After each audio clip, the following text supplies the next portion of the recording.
All right. So thank you everyone for joining us. So this is part three in our National Family Caregivers Month webinar series. If you joined us for the first two, the first one was on legal and financial planning with attorney Alexia Barber, and the second one was with Leslie Poole from the Rosalind Carter Institute on emergency preparedness.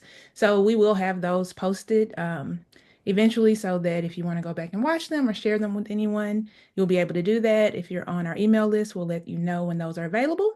And today is our last in the series. This is our third webinar. And today we will be talking about grief and coping with grief and end of life matters. And so today we have with us Darnell Lamont Walker, who is a death doula, an author, a writer, a world traveler, a lot of things. And I am going to turn it over to him really quick to let him kind of give us a little bit about his background. Right on. So, hello everyone. So, excuse me. I'm Darnell Lamont Walker.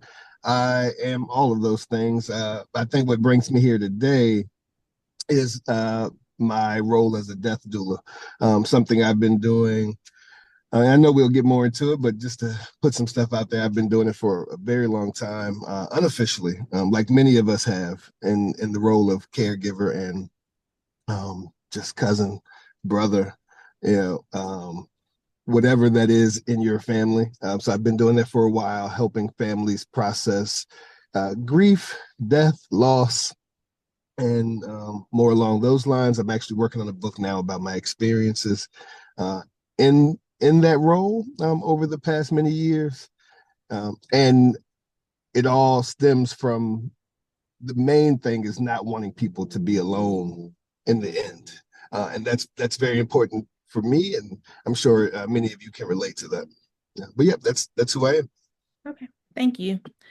So just to dig a little deeper, and for those who might not know what a death doula is, I told a lot of people about this conversation we were having, and none of them had ever heard the phrase death doula or end of life doula. Mm-hmm. So can you tell us what that is?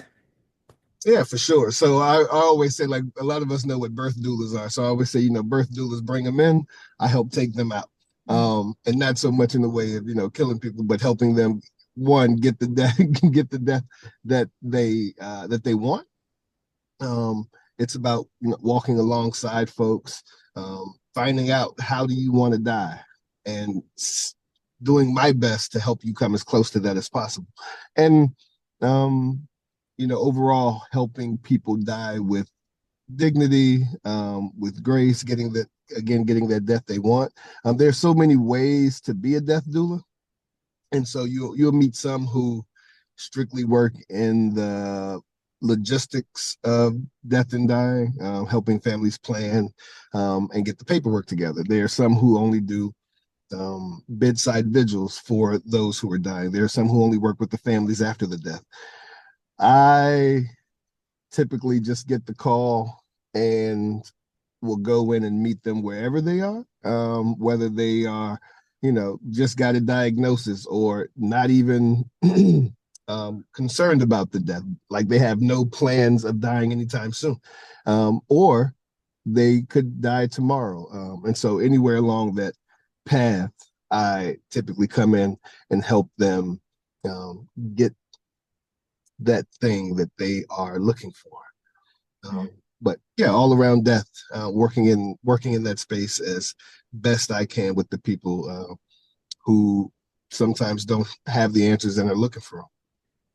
And what's the difference between a death doula and a hospice worker?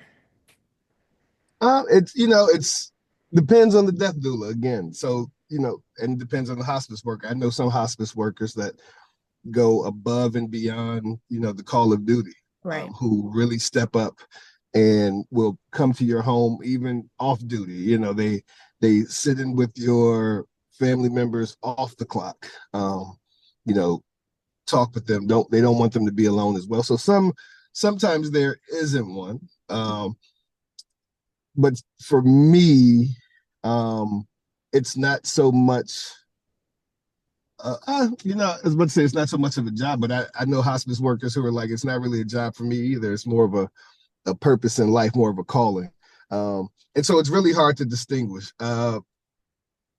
probably just the setting. Like I'll go to the home. There are home hospices, but I'll go to the home. I advocate strongly for these clients of mine in hospice, in hospital. There have been times I've had to fight the medical system, but I know hospice workers that do all that as well. And so it just depends on the hospice worker and the death doula. Yeah. Something I've heard is hospice workers are more like the medical side of things. So they are making sure that you're comfortable. They're making sure that you have all the supplies you need and any meds you need, and that sort of thing from Mm-hmm. that more technical side. And then Mm-hmm. the death doula side is more emotional, spiritual, and like you said, there's some overlap with that, but Mm-hmm. I've heard it explained that way.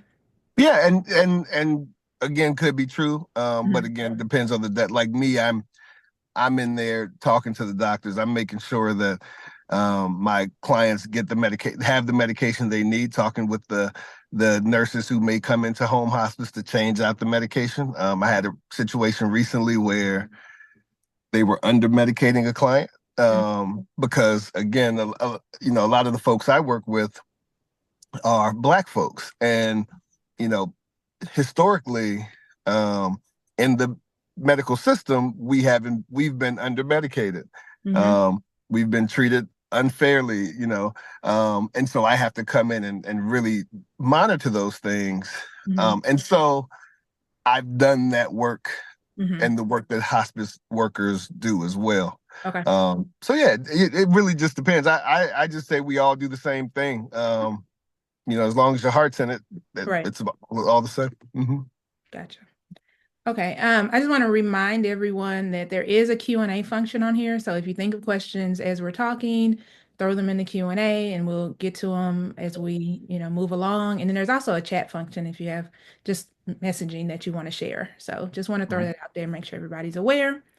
So still on this topic of the death doula and what Mm-hmm. that is, just because again, this is something our community is not familiar with. Mm-hmm. When is the Absolutely. right time to call a death doula for a caregiver to reach out to a death doula? Yeah, right away. If you feel like there as caregivers, you know, it's not uncommon for us to just take on so much by ourselves. Right. Um, and if if you could, there are people, of course we always hear, if you need me, just reach out.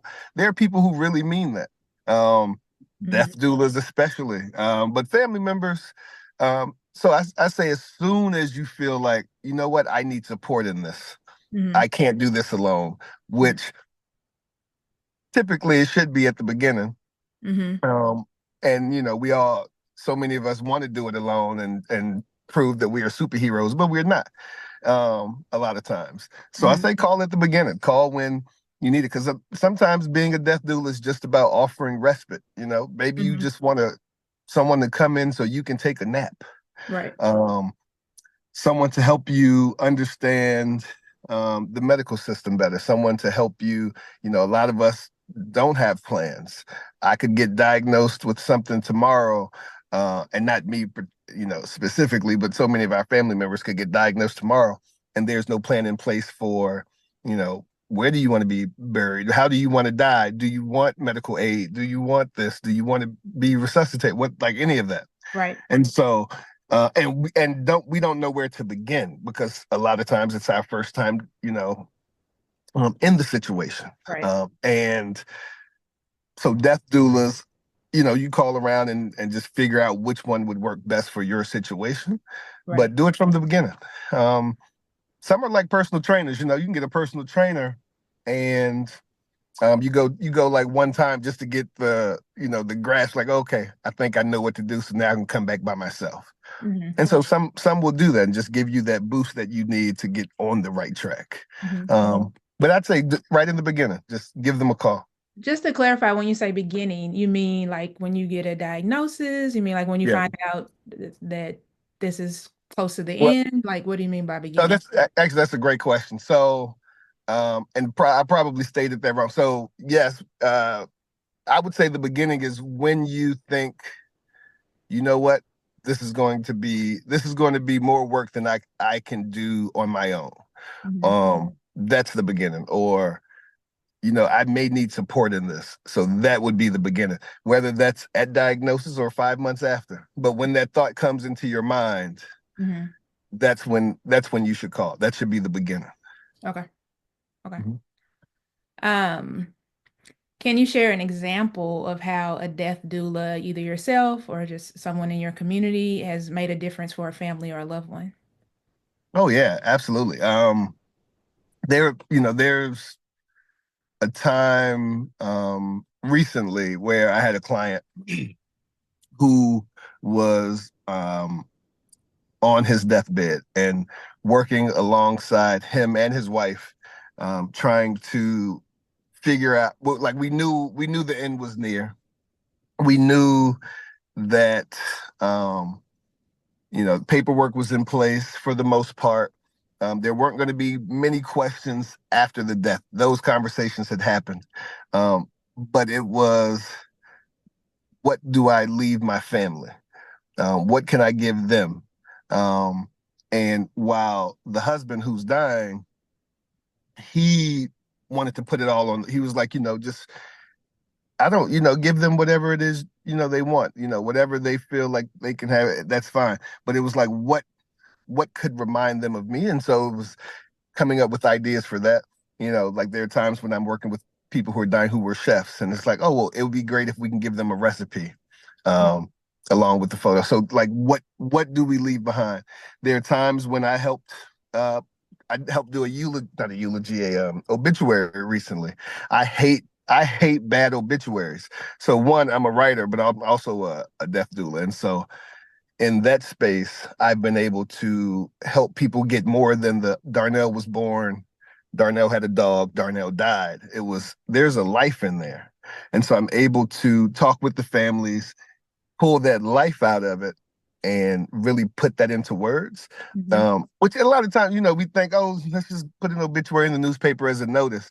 And that's fine. But you really, I've been doing this for years, where I've been, even just the obituary part, where I've been calling people and saying, hey, listen, if you feel, I know you had someone die.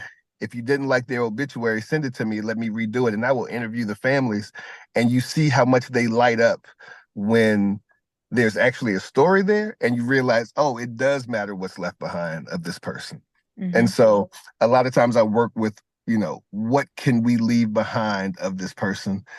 um there have been times when, again, had to advocate in the medical system for clients. I had a client who was like, you know is in enormous, immense amounts of pain, Mm-hmm. and they're basically getting Tylenol 3 from the doctor. And so I'm from a small town in Virginia, but we have one of the top 100 hospitals.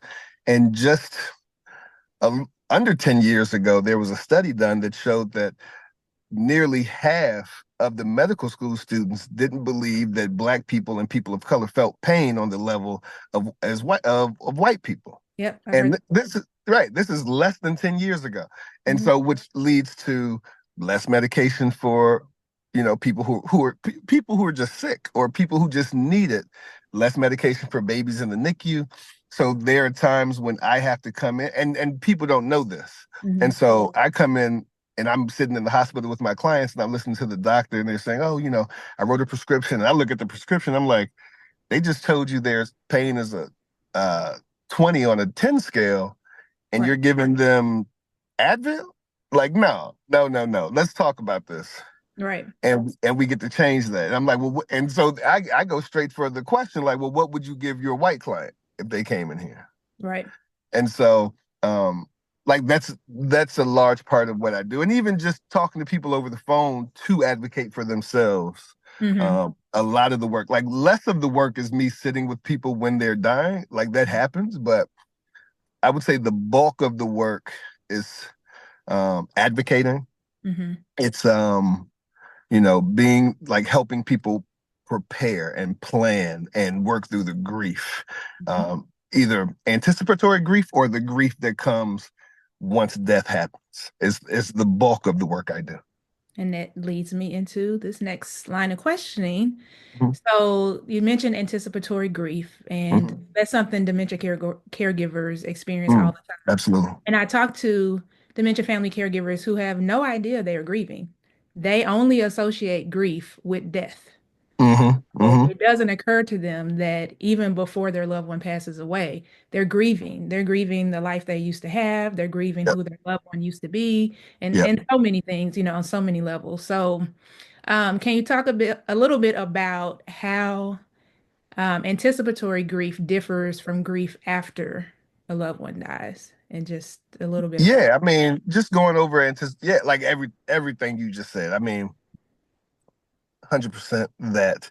I mean, anticipatory grief. It's like this ache, right, that kind of settles in long before someone dies. It's like this persistent mourning for what's already being lost and like in the process of being lost. Hmm. And for dementia caregivers, it's like watching someone you love like change in ways that you can't stop. Hmm. So it's the pain kind of losing the person that they were and pieces of their personality, their memories, their ability to connect to you the way they once did. But as they, as their body and as they still persist and remain in the present. Hmm. And so, it comes in waves. Like you may grieve the first time that they forget your name or struggle to complete a task that once was so very easy to them, like, and you could feel it in quiet moments. And the hard part is that they're still there. Like Hmm. pieces of them are still there. So that's where the difference is. And we don't think about this stuff. Like we don't think about that kind of loss Hmm. because we're so used to loss being it's gone, it's no more, and there's no way we can get that back. But when you are, when it's with someone who you're still physically with, then it's so much different. And there are many, and even in death loss, um, grief comes in waves too. Like you have to grieve many times over and over. I one friend who just lost his husband. He's like, I fear for the time when someone who doesn't know he died asks me how he is, Hmm. and then you have to go through that grief again. So there is that too for that, but you're still with this person, and you're still um, holding on, and you're still able to hold on and hold out for hope. But you still know that death loss is still present in addition to all the things I have to lose along the way. And so that's how it's different um, for dementia caregivers.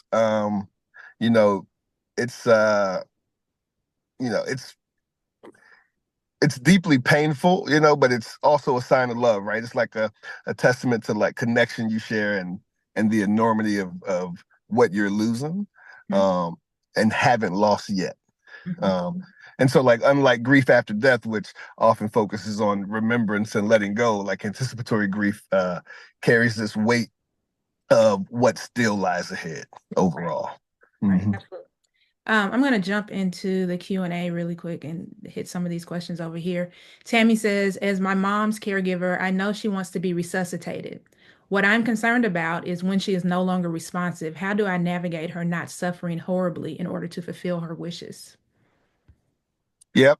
So I typically come in when I come in to a lot of families. A big part of what I do is to ask the really hard questions, and I think, and I don't think I know we have, and so many of us on this call, I'm sure, have asked the hard questions.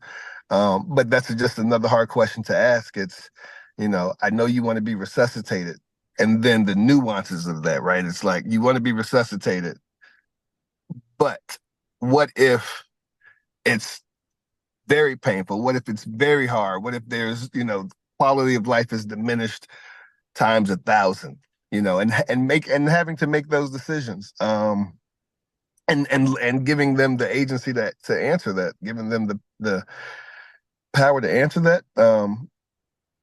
But you may have already asked that, and so what it comes down to is you having to decide in the end if how she would respond to that. Is this the life she'd want? Right. Um, seeing the pain that she can handle, you know, before having to be resuscitated. It's just the pain that comes with, you know, um, dying dying in old age. How is that handled? And then saying, this doesn't even, like, she can't handle this. I'm not going to put her through that. Right. Right. And I mean, I think that Tammy came back and said this is already filed in her medical legal paperwork with the court. She is Mhm. 89 and she is adamant about it. Okay. Um, Yeah, I'm it's just about listening. Then it's that's the painful thing. It's like a large part of it, and as caregivers, we like, listening is one of the most important things we can do, and sometimes it's hard to do, but yeah. Yeah, definitely. I mean, and I look at it to the point that if indeed she does have dementia, that you have been having to make decisions for her, Hmm. you know, to the best of your ability, to the best of what you think she would want, to the best of what will keep her safe, to the best of what will not have her laid up, for lack of a better word, in pain. You know what I mean? Hmm. So just taking all of that into consideration and taking it to the very edge as far as you can of giving her exactly what she asked for, Hmm. Hmm. but just taking all of that into consideration. So Yeah. what I would say about that. And then the next one was I think, an experience that someone shared, confirmation that was a victim of the stereotype. I experienced that from a Black ICU nurse in 2004 at a major PWI medical school. Asked me why I was making so much noise when I came out of anesthesia from open heart aortic valve resection surgery. I was very hurtful because I was so vulnerable and helpless at that point. Yeah, exactly. Hmm. Yep. Yep. And Um, it's so often, and I mean all the way down. It's all the way down to babies in NICU, mhm, to like the entire cycle we are not taken care of. And mhm, so, and even as caregivers, and seeing that, and as people who've experienced that, like the one who just shared that experience, you know, we have to start sharing those stories. I was, talking to my stepmom not long ago, about the study that was done at the hospital she goes to. And she was like, "Oh, I didn't know that." And I'm asking her about the pain medication she had. And she was like, "I had no idea about that." She said, "I'm gonna go next time I have an appointment. I'm gonna tell them I need a different medication." And I was like, "We can go up there right now if you mhm. want to go up there right now." Right. But sharing those stories is so important. Right, absolutely. Hmm. And then one more question. Would a death doula be a good call if you lose a child prematurely, such as an early birth? Hmm. Absolutely. There are death doulas who work specifically with that. I know there are some death doulas who are also birth doulas who work that entire spectrum. Um, Mhm. and absolutely, they are people you can call um, for that. Yes. Okay. Um, so in your work, what are some common misconceptions about grief that you often address with families? Yeah. A lot of times, well, one, that grief is like, people say, I'm just going to grieve for a little bit, and it's going to be done. That's the big one. That grief has an end date. Hmm. It doesn't. And you know, I have people are like, I thought I'd be done with this, or I'm good. I'm good. That was years ago. And then suddenly they're sitting at I always use this thing because it happened to me. It's like my grandma, and I've never been one to say that grief is done, but my grandma died many years ago, over 2011, and a couple years ago I'm sitting at a red light, and suddenly I just find myself crying at this red light, and then it Hmm. turns green and I'm done, and I just keep driving, and it's like, oh, grief hits you that way. Hmm. And so that grief doesn't have a stop date, but also, that grief looks one way. So many times, and so many of us have probably heard someone say, I feel like I haven't even grieved yet, or looking at people who just lost someone, So and so just lost their mom, so and so just lost their husband or their wife or their child. It's like, they're not even grieving. And it's like grief Mhm. doesn't just look like tears in a Right. shower Right. or biting into a pillow. A lot of times grief can look like laughter. Grief can look like joy. Grief can look like anything else. It Hmm. doesn't have to look like sadness. And for the people, like I worked with I didn't really work with the guy. I met a guy once at this club. He walked there. He's like, "Oh, you're Darnell. You talk about death and whatnot." And I'm like, "Yeah." And he's like, "Oh, my dad died and a few years ago, and I just haven't even grieved yet." And I'm like, "Well, how do you know?" And he's like, "Well, I haven't cried. I haven't cried yet. And I feel like at some point it's just gonna erupt, and I'm just gonna be like a volcano." I was like, "Well, what have you been doing in those years between his death and now?" And he's sharing these stories, and I was like, "Oh, well, that's grief too." He's like, "Oh, I go home and my dad used to give out food in the community, and I do that now. And some people like I garden. They're like, well, that's grief too." Hmm. And it's like, so you have grief. You've been grieving for the last few years. When you think about them, you do this one ritual that you're doing. Like that's grief too. Hmm. Um, and so that's one of the common misconceptions is that grief looks one way. Hmm. And it doesn't. It doesn't. Yeah. Yeah, that makes sense. You have any advice on how caregivers can manage the feelings of guilt and regret that accompany grief? Ooh. Yeah. So um the thing about I would like managing uh the regret is it's really taking time and listening to your emotions and letting yourself feel and and asking yourself the hard questions. It's is there anything I could have done differently? Like I've worked there are a lot of times where I work with or work alongside the caregiver. Like the caregiver will call me in and it's all love. And they're like they're saying things like, I could have saved them, or I feel like had I done this one thing differently. And it's like you couldn't. You did the best you could have done. Right. You know.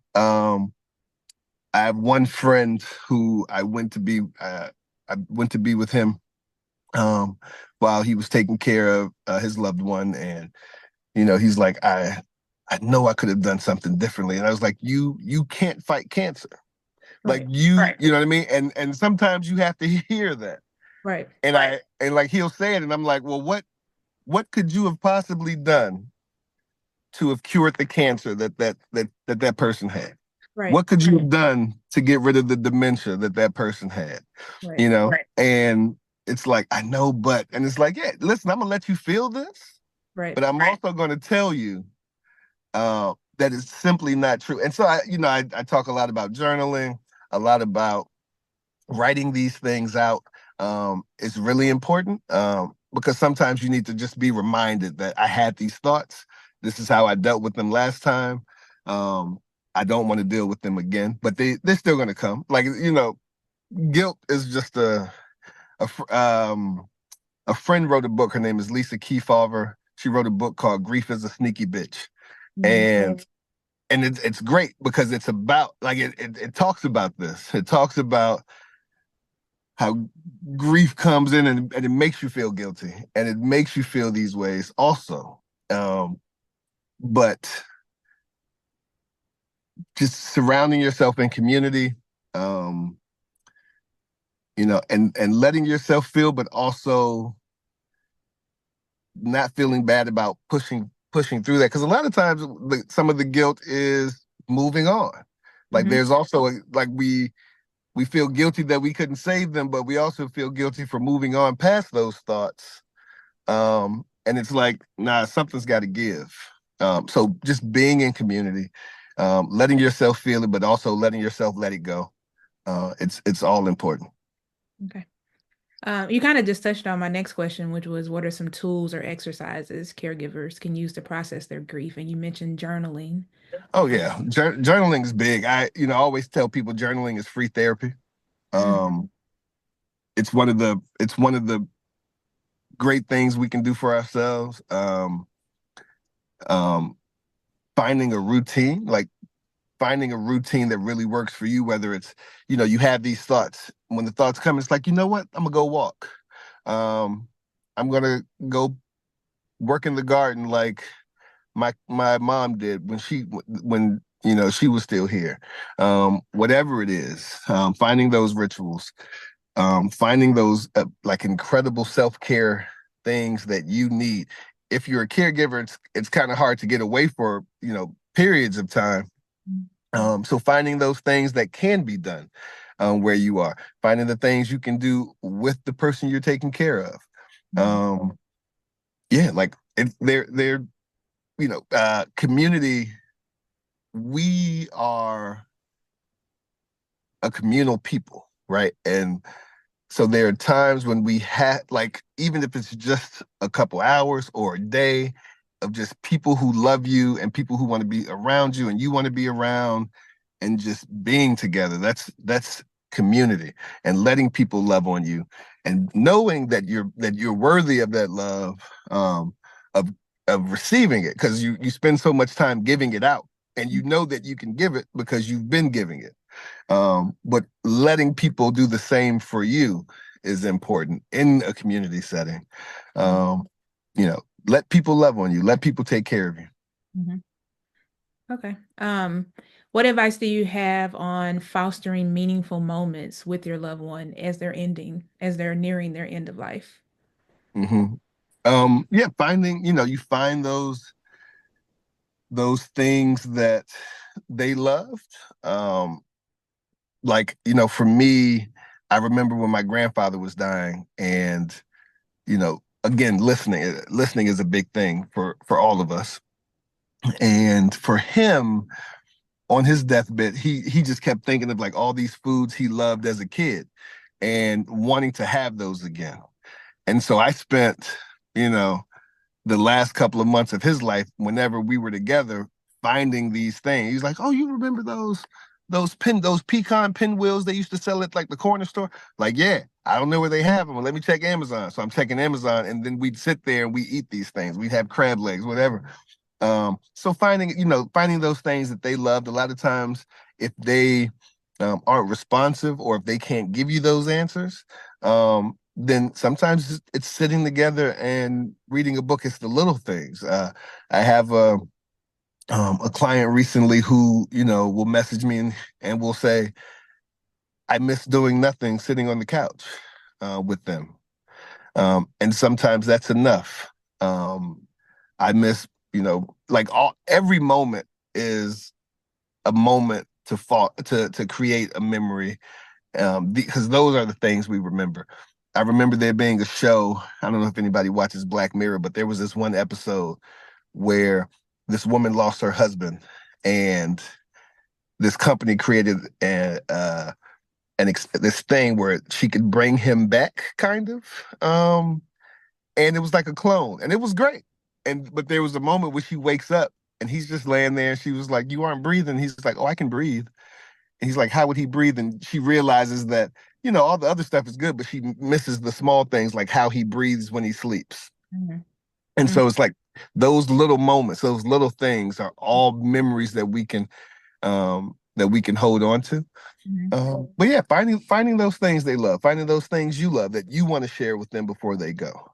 Um, Having those conversations, even though there are hard conversations that we don't want to have, or we say, if they when they get on their deathbed, I'm gonna finally ask those questions I've been afraid to ask, because then it'll be fine. But like some people won't get a deathbed. Some people won't get that. Some people it will be instant and you won't know. So Right. have those conversations. There was a beautiful video I watched recently of this father and son, and the son was talking to his father about how he neglected him during his childhood. He was like, I mean, the son is just bawling. He's crying, man. And he's like, "I waited for you every weekend." He was like, "And you promised me every weekend that you would come, and I packed my bags and I waited at the door, and you never showed up. You Mhm. never came." And he was like, "And I promise we're going to get to the joy." He's like, "But I have to get this out." And I thought that was just so amazing because it was like, listen, we're gonna get to the good stuff, Right. but I have to get through this first. Right. And even though it was hard, that's still a memory, and that's something you will cherish. You will be so glad that you asked those questions. Right. Yeah, Mhm. definitely. Um, I think we're going to talk about, so you mentioned joy, and you've kind of touched on this with like tools and whatnot, but just Mhm. finding those moments of joy while navigating through this grief. Mhm. So for ourselves as caregivers, finding moments of joy for ourselves. Yeah, it's we don't we don't allow it, and some of us do. I don't want to put that over all of us. Um, but again, it's guilt a lot of times that comes in and tells us that you shouldn't be laughing. You just, you just lost someone or you are losing someone. You're taking care of someone. Life is hard for them. Why are you having a good time? Right. Um, and we have to get out of that. For our own well-being, one. Um, I wish I had the numbers, but and so please, you all do research on this on your own. But I mean, listen to this research that was done about how women have um, are diagnosed so much higher with autoimmune disorders because of things like this. Like they are caregivers, but Mhm. they also take on so much, and Mhm. they don't allow themselves to experience the good parts of it. Um, and I just thought, wow, I need to really look at it. I saw this like yesterday, so I haven't been able to look into it a lot. Um, but yeah, you have to be able to have that balance. And even if it's the small things, find the foods you like, find the like whenever I'm stressed, I'm like, okay, I'm thinking about, what kind of cereal am I going to eat tonight? Because I love cereal. Um, I will call friends over and cook for them. It's like, oh, let me just cook for y'all. That's what I want to do. Mhm. Or let me, you remember I was talking about this the other day, old Calgon commercials. It Mhm. was like, you saw this person like living this whole day and just stressed out. And then at the end of the commercial, they're in the tub and they're like, Calgon, take me away. And it was like, hey, that's a moment, like it makes sense to me now because I'm like, that was that one moment Mhm. in the house when Mhm. everyone else is asleep and you get to just be in your bathtub. Mhm. That that's joy for some people. And if that's your joy, do that. Do Mhm. it often. Do it, find the new things. There we grew up, I teach a writing class, and for a lot of times for people who are creative and haven't been creative in a long time or have like some sort of writer's block or creative block and they don't know why, one of the things I make them do is go out and I make them create a list of all the things, and you all can do this too, but create a list of all the things you loved once upon a time. Like I love climbing a tree. I love playing kickball with friends. I love hula hooping, playing jacks, whatever.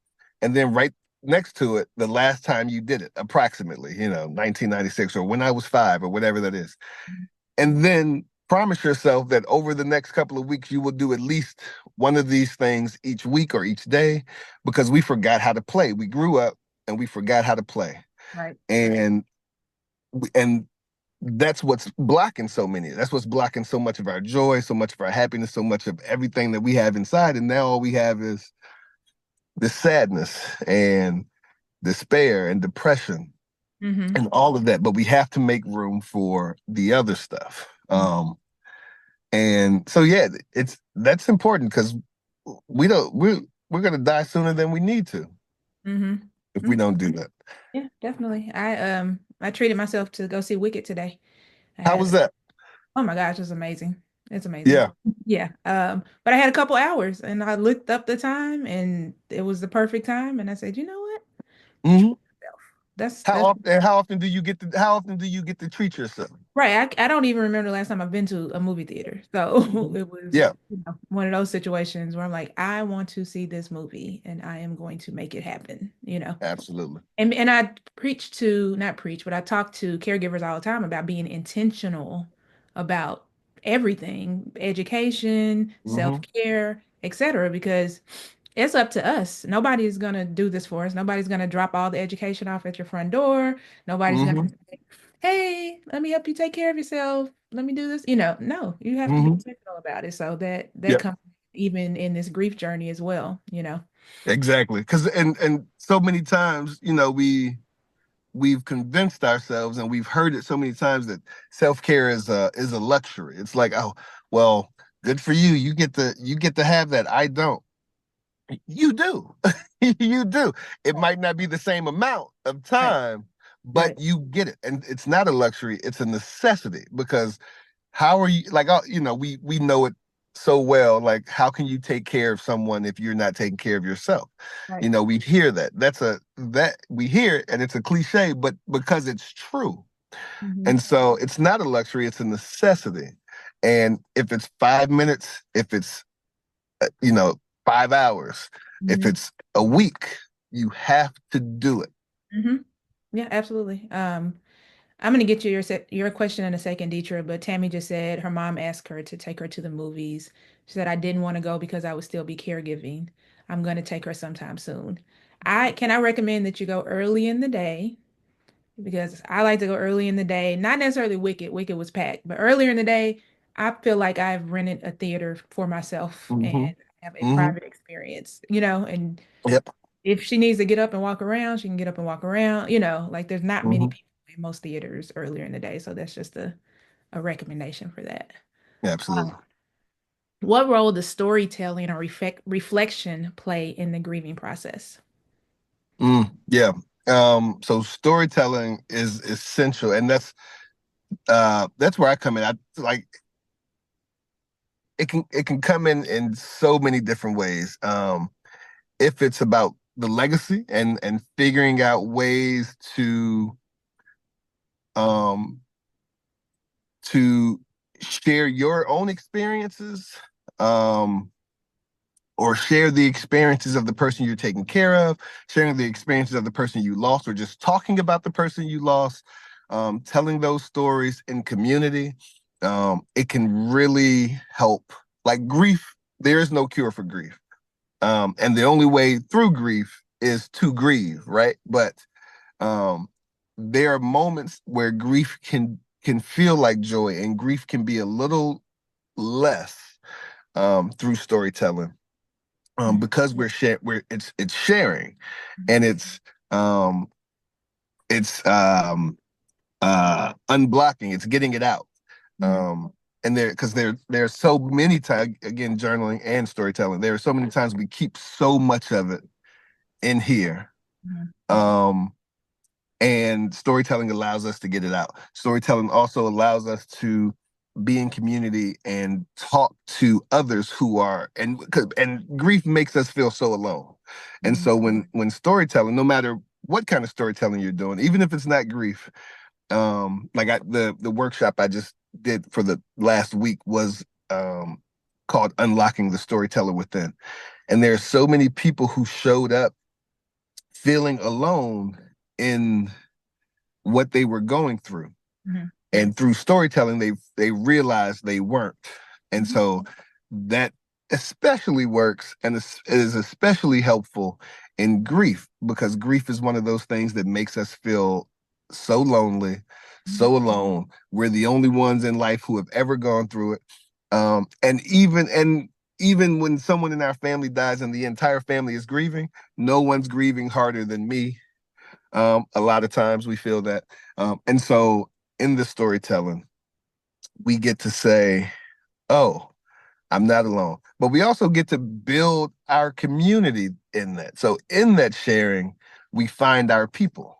We mhm, find, oh, you have these same stories. Or we get to put together a full life of a person. There have been times when we've come together to share stories, um, and I know this about this person, and you know this, and mhm, now we can put their entire life together if the 10 of us can get together and just talk about them. It's like, oh, I never knew that. Well, that makes sense because I remember when we, mhm. did this. Um, and so it's all of that. You know, it's really important. And it doesn't have to be perfect. Storytelling doesn't have to be perfect. You just have to do it. Right. You you just have to find the people who will listen, and you just have to do it. Right. Yeah, absolutely. Um, I think I actually want to go back to one quick question that I skipped earlier, which is how did you get into this work? This is not Mhm. something that everyone can do or everyone wants to do. So how did you get into this? Yeah, absolutely. Mine is it's sort of this roundabout way, right? So when I was a kid, I was 8 or 9, and my grandmother's sister, so my great aunt, was dying, and no one in my family, and I'm sure so many families, people on here, and maybe even people on here, it was not a family that talked about death. It wasn't the topic we approached. None of that, except my grandmother. My grandmother would always talk about it, but she had no one to talk about it to. But she realized early that I was listening, and so she talked to me about what was happening with her sister. And at that time, death as to a kid seems kind of natural. It's like, oh well, of course my grandmother's friends are dying. They're all old. Whatever, you think that. We grow up and we realize that there is no order to this thing, and I've probably lost more friends than my parents have. And so, but as a kid, she would talk to me about it. And then when I was 13, 12, when I was 12, I had a cousin who wanted to come home. He was dying and he wanted to come home to die.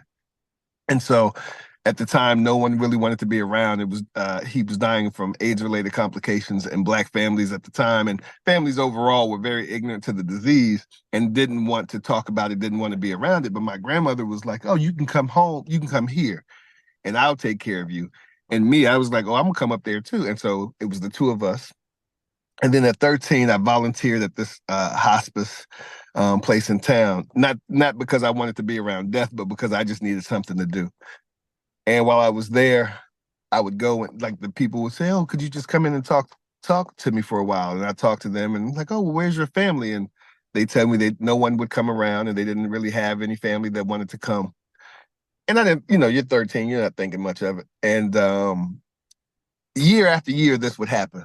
And around 2015, I was talking to a friend of mine and about all the experiences that I've had helping people at the end of their life. Like, as an adult, I'd go and be with friends. I'd go and be with friends who were grieving with their parents. And for somehow I just knew how to walk them through these things.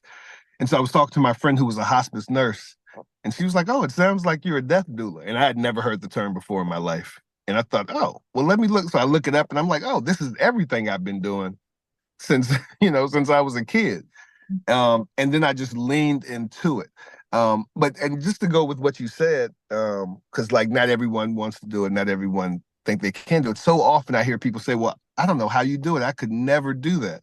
Mhm. But so many of us have done it, Mhm. and so many of us are doing it. Being a caregiver, that's the work, right? That's the work. Being someone who just showed up with food at a friend's house because they were sick, that's the work. And so you can do it. You might not be someone who can sit there with them when they take their last breath, but you are someone who can sit with them and just listen to them and talk to them and love them and hold space for them, because that's the big part of the work. You go into the hospital and you're talking to these doctors about why aren't you giving them the proper medication. Mhm. That's the work. And so many of us have done it. My grandmother, her mother, my mother, they've all done this work. None of them knew what a death doula was. Mhm. They were just people who loved their family members. They loved their sister. They loved their cousin, their friends. And Mhm. so I'm just going to be here for you and show up for you. Mhm. Um, and that's all I'm doing. I just have a title for it to make sense of it. Mhm. Okay. Um, Mhm. teacher said, are death doulas paid via medical insurance or private pay, and how do you locate a death doula? Yeah. So funny story about that. One, I hate money. Two, I I two, I personally have never been paid for it, and I've helped a lot of people because I don't know how to charge people who are dying. Right. And for me personally, I'm able to do it in ways that it doesn't um It doesn't take a toll on me in any way. But I do know death doulas who do get paid, and they get paid from the families. Now, not to say I don't get paid completely. Like if I have to show up and I have to fly out of town and I have to be there with the family to do these things, then yes, that's taken care of. But that's one of the questions I get often. Is like, how much do you make for this? And I'm like, this is not my job. Yeah, this is what I do because I love people and I don't want them to be alone and I want them to be prepared. Right. And so I don't get paid for this. But it's usually out of pocket for most people. Hmm. Hmm. How do people find a death doula? Is there Oh like a yeah, there are so many ways. There are amazing organizations. There's one called Going with Grace, that was founded by a Lua author. Yeah, Going with Grace. They have an amazing death doula training program that teaches you everything there is that you would need to know about being a death doula. It's incredible. And there are several others as well.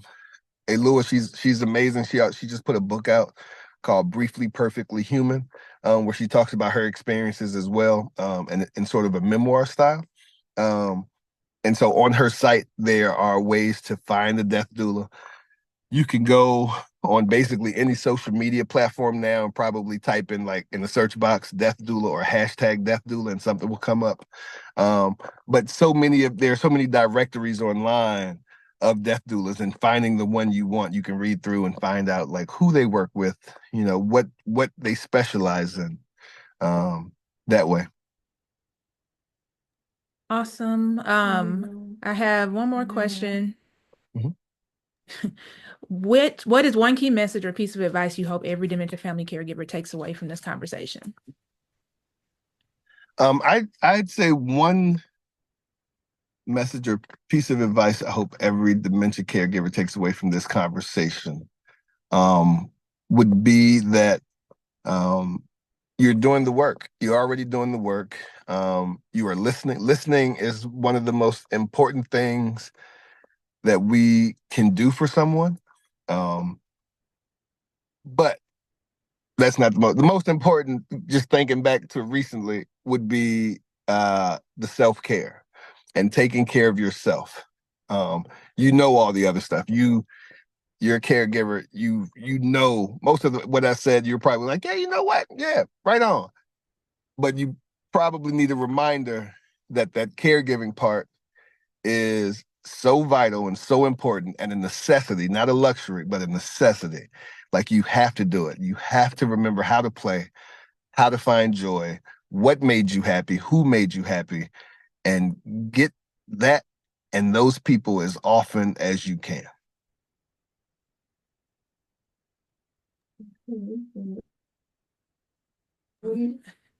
So, does anyone else have any questions? The Q&A, we were like right on schedule. It's Oh, 6:57. right on. Yeah, That was quick. yeah, we are right on time. It was a good conversation. If anyone has any other questions, you can go ahead and drop them in the Q&A. Yeah, and I'm available if anybody wants to talk outside of this. You can find me. I'm mostly traveling these days, but I will, I will respond. I don't know where you Okay. share information, but if you I want was to gonna share say, my how can they email reach with you? folks, Yeah, how can yeah, they? you want to share my email with folks, it's darnell.walker at me.com. I'm on Instagram, hello.darnell.